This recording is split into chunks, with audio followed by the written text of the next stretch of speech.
Okay, so first I am Yves from France, and I started my journey from France about 2 years and 3 months ago, something like that. 2 years and 3 months ago. I go very slowly, so I came all the way overland from France to Kenya, so across a big part of Europe, so across France, Switzerland, Italy, the Balkans, then across the Middle East and across the half of Africa, so across Egypt, Sudan and Ethiopia before reaching Kenya. What's the aim of this journey? It's just that I like traveling, so I just do what I like, basically. I like to meet new people. I like to experience different cultures. So the aim is just that. I like to feel alive also because it's intense. So the aim is just to be happy in my life, basically. So I arrived in Kenya about 3 months and a half ago. So from Ethiopia and Moyale, and I plan to stay probably about 4 months. I think I'll have probably 2 weeks left before I leave, before I go to Uganda. So in Kenya, the places I like the most, actually, I liked very much Nairobi, but not for yeah, I like life in Nairobi because it's very very developed. You can have a very nice and soft life, like some Kenyans say in Nairobi. And I liked also the northern part, which is you don't call them Oromo here, so the Borana area, Borana, Gabra, like all the way, let's say, from before the less developed parts, so all the way between Moyale to Isiolo, through there are kind of more, I know the word is controversial here, but kind of more tribal areas, like where people like small remote communities where people live still a traditional lifestyle, and meeting the people on the road. Well, sometimes it was not,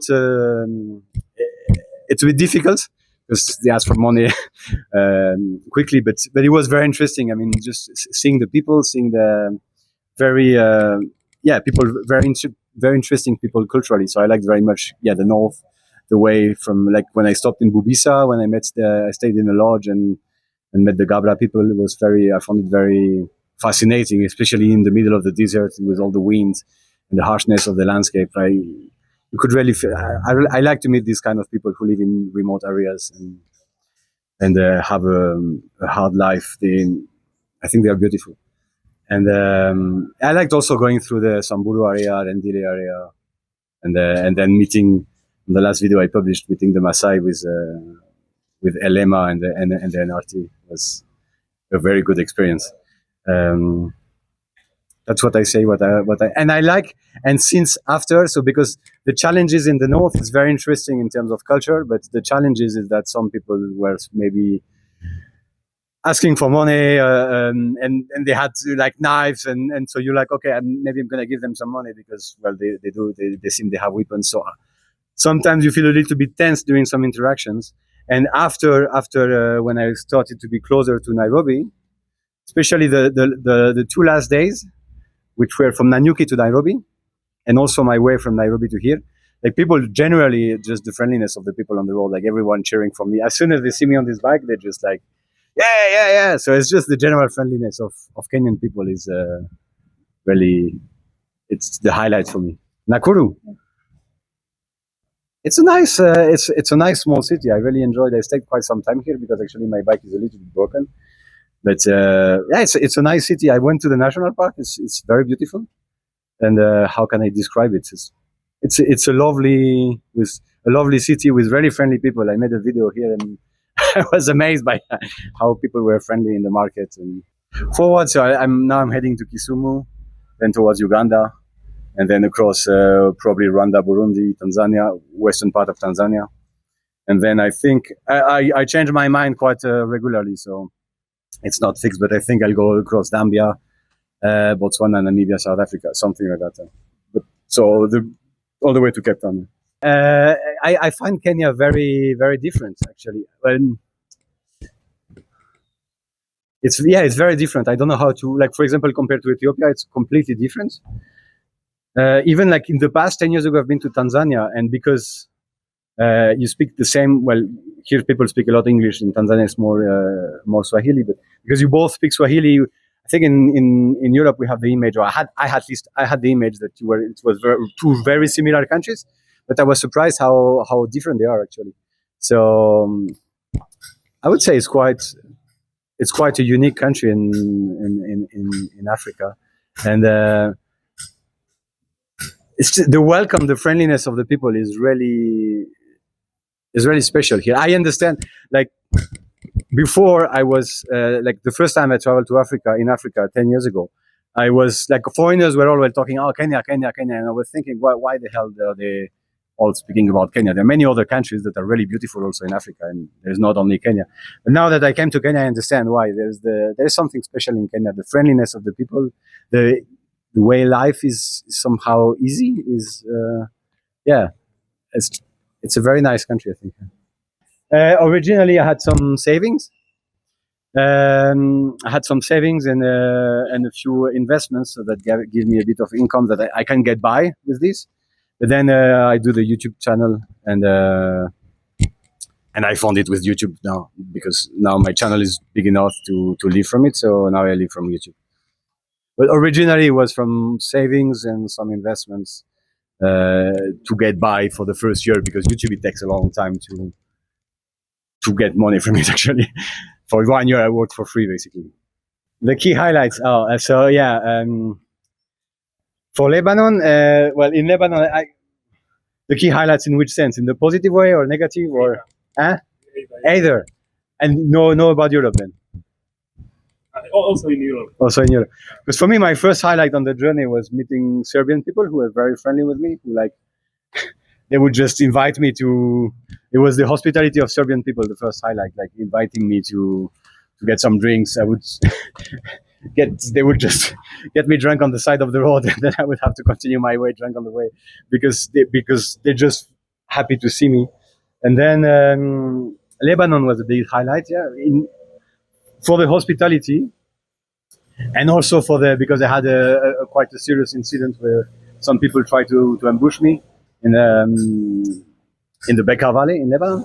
But in general, Lebanon is a country I really love because it's the hospitality, it's also the general friendliness of the people, the culture, the food, the landscapes. The country is very small but extremely diverse.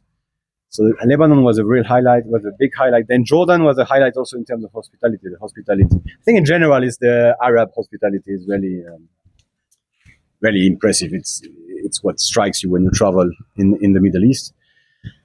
Then reaching in Africa, well, of course, Egypt. The highlights is the history.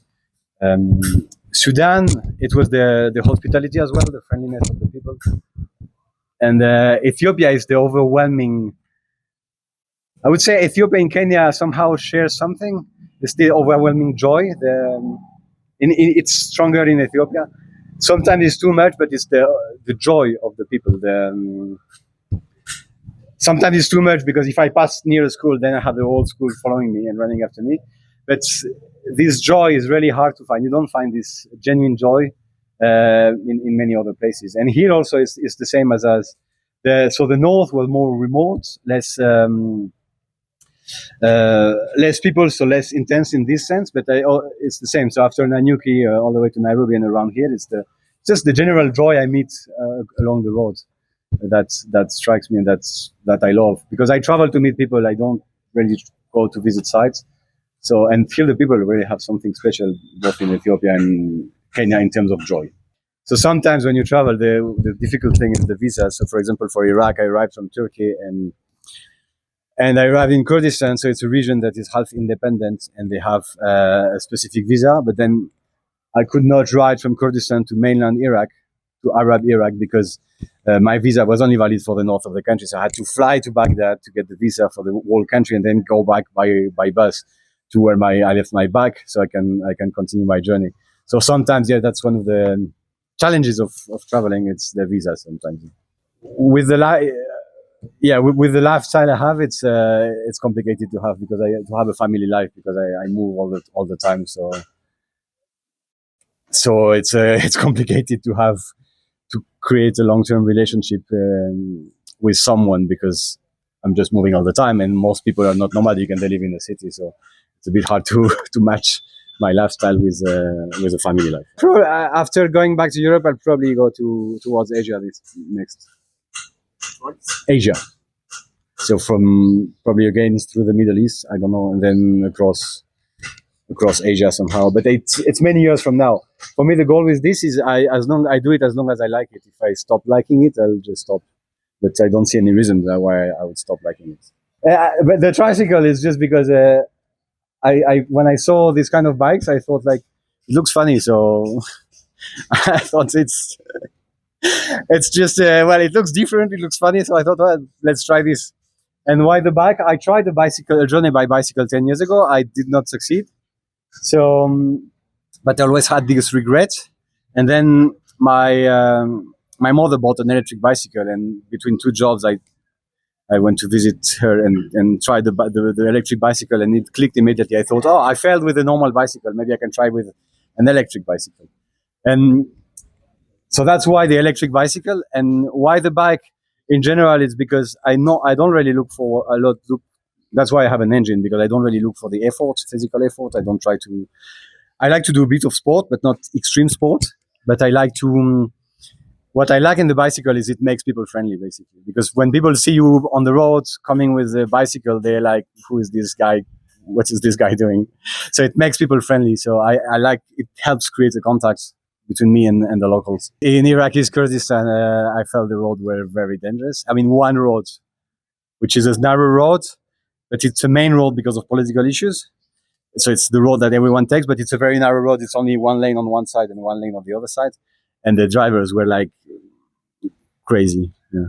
They would brush me at 100 kilometers per hour, like 50 centimeters from me. It's extremely scary. Every time you have a car like this passing by like this, you feel like you're gonna die. But in other places, I was actually, I think, because of my bike. I mean, I'm used to having cars around, so I don't get scared that easily, though.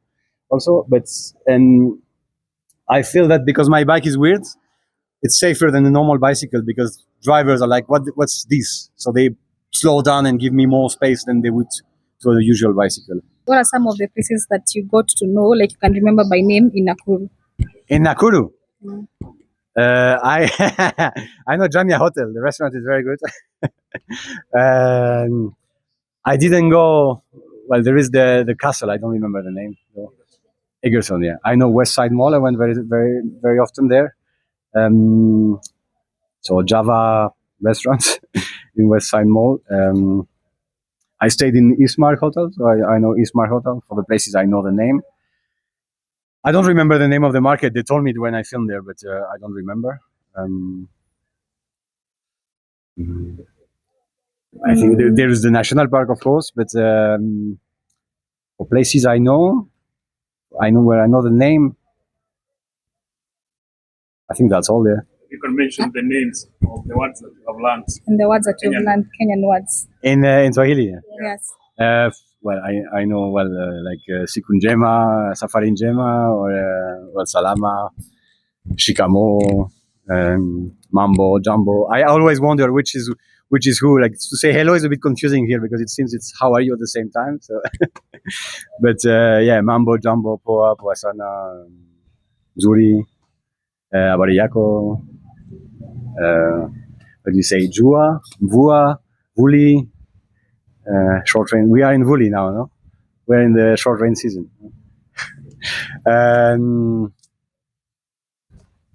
Simba, of course. Yeah, I mean, of course, Hakuna Matata, Simba. How do you say? Twiga, Tembo.